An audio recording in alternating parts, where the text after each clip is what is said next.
Donc je vais essayer de vous présenter très rapidement les fonctionnalités du tableur. Donc après avoir lancé LibreOffice, il vous propose les derniers documents édités. Moi je vais ouvrir un nouveau document.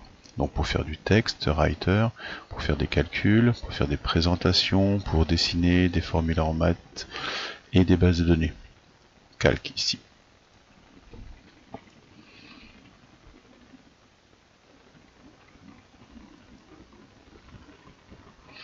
Alors, une feuille de calcul, ça se représente souvent de la même manière, ce sont des petites cases les unes à côté des autres. Alors, qu'on soit bien d'accord, on va directement les appeler des cellules, c'est le bon nom, c'est le nom exact.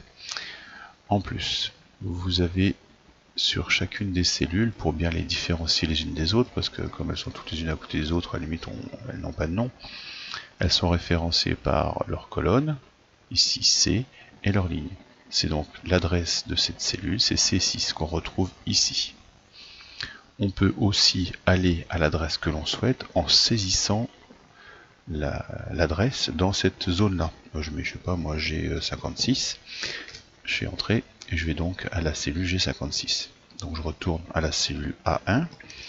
Alors ça, vous pourrez vous amuser à essayer de trouver combien il y a de cellules en tout dans un tableur. Je vous laisserai chercher. Alors dans un tableur, on peut taper du texte.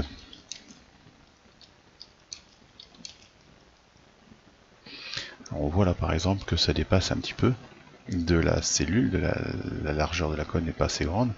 Alors vous avez deux possibilités, vous placez le curseur entre le B et le C des colonnes, vous avez une petite flèche qui apparaît à double sens et on peut agrandir la colonne pour avoir plus de place, ou carrément en double-cliquant ici, le tableur comprend qu'il faut qu'il ajuste la largeur de la colonne à votre texte.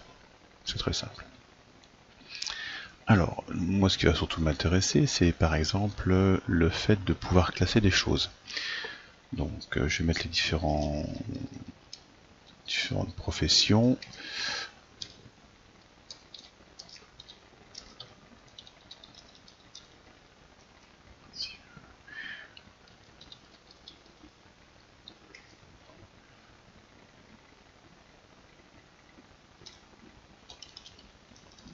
Voilà. J'ai mis 5 professions. Je me suis rendu compte que peut-être que j'ai oublié le maîtreur aussi. Ou le géomètre, c'est plutôt ça. Donc là je les ai tapés comme ça m'est venu à l'esprit. Le seul problème c'est qu'ils n'interviennent pas dans cet ordre là. Alors je me dis, si je me souviens bien, mon cours de techno c'est le géomètre qui vient après, suivi par l'architecte. Après, s'il y a un peu des tranchées à creuser, le terrassier va passer, suivi du maçon. Bon, l'électricien, il va y avoir plein d'autres choses qui vont venir, mais bon, il y a au moins ça. Alors là, je les ai remis dans le bon ordre d'après ces chiffres-là. Un des intérêts du tableur, ça va être de dire, dans toutes ces zones-là, je sélectionne tout, je reste appuyé avec ma souris, je clique en A6, je reste appuyé, j'ai vu jusqu'en B11, c'est marqué là, clairement. Et je vais lui dire de donner, de les trier. Alors il va me demander, le logiciel, bien sûr, qu'est-ce que je veux trier? Est-ce que c'est selon la colonne A? Moi c'est ce qui m'intéresse, donc par ordre croissant, ok. Et lui va me les mettre automatiquement dans le bon ordre. Vous voyez qu'on peut aussi les trier par la colonne B, mais là, à ce moment-là, je les aurai par ordre alphabétique. Bon, je reviens juste un petit peu avant mon tri, c'est ce qui me plaît bien. Voilà, ça c'était la première chose qu'on a vue. On a vu aussi qu'on pouvait mettre des dates. Par exemple, je vais mettre la date d'aujourd'hui, 28 février 2016. Voilà. Alors là, je vais peut-être pas mettre je vais pas ressaisir. Vous avez dans la cellule ici un petit carré noir en bas. Vous voyez que le curseur il change quand on s'approche.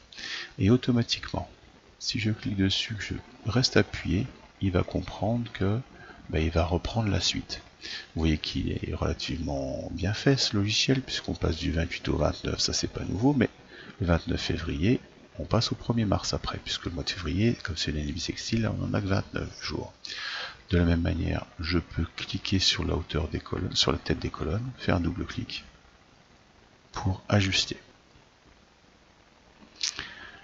Voilà. Voilà, donc ça c'est l'intérêt, et je peux faire autant de dates que je veux. Alors je vous rappelle, il faut bien sélectionner la colonne, double-cliquer au milieu, et logiquement, tout doit être bien rangé. Alors il y a une petite chose moi qui me gêne, c'est que là ça prend beaucoup de place pour juste une petite croix.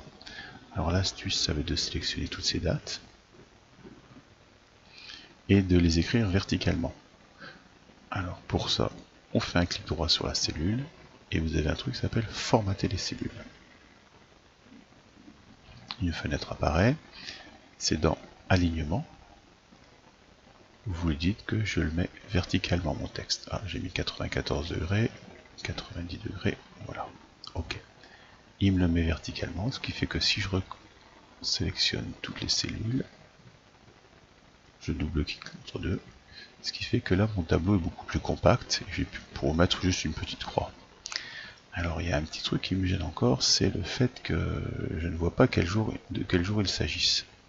Alors de la même chose, je vais sélectionner mes dates, je vais faire un clic droit pour dire formater les cellules, et là c'est dans le nombre que je vais aller. Je vais définir un format de date ici, très bien, mais je voudrais qu'apparaisse le jour. Alors j'ai plusieurs choses disponibles là. Donc je vais prendre celui-là parce qu'il me semble bien. Alors vent avec donc juste quelques lettres pour le jour, etc. Ok. Et là, automatiquement, il me met le jour qui correspond. Comme ça, on voit apparaître le dimanche, etc. Donc le dimanche étant férié, je le grise, par exemple. Voilà, pour dire que là, on ne travaille pas.